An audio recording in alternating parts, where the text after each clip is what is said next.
Dear Sweden, we were happy when we heard the news that you halted jet sails to Thailand.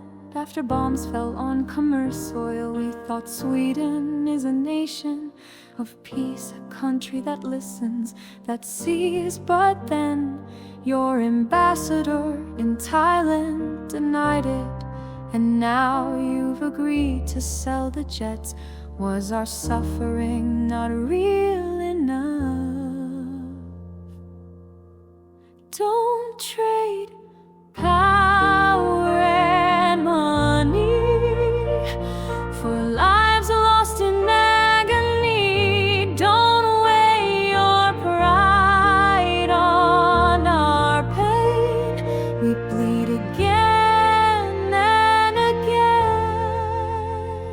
Are you a country of peace or a nation that arms aggressors? Thailand has violated international law, encroached on our land, and spread lies across the world about this war. If you sell weapons to a victim nation, we understand, but Thailand is not the victim. We urge you to investigate the truth, not the headlines. Have you seen the treaties and international laws they've ignored?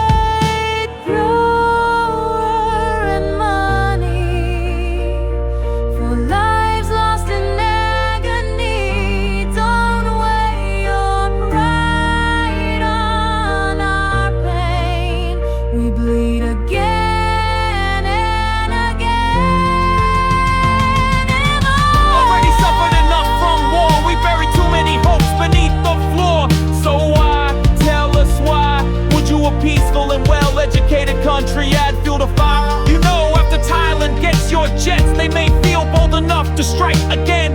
Yes, international law allows you to sell, but does it allow you to ignore the cries? To you, selling your jets brings you honor, power, economy, but to us, it brings death. Painful separation, fear in the eyes of children, hunger in the homes of the war victim, anxiety, depression. We lose land, we lose our beloved people.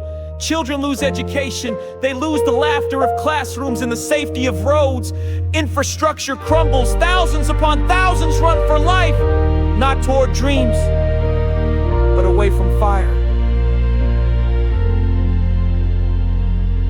And after the war, who will rebuild? Who will bury the dead? Who will carry the scars? Now imagine this, if one of your neighbors wanted to invade Sweden and a world power agreed to sell them F-35s, B-2s, J-20, Su-75s, Rafales, drones and missiles. After being bombed, your country lost everything. And then the supplier stood tall, cheering with pride that their jets were powerful and comparable with their pride. Justify the suffering and destruction you endured. Please don't let it happen to us again. Please rethink, suspend all sales and cooperation until the war between Cambodia and Thailand completely ends. Your country will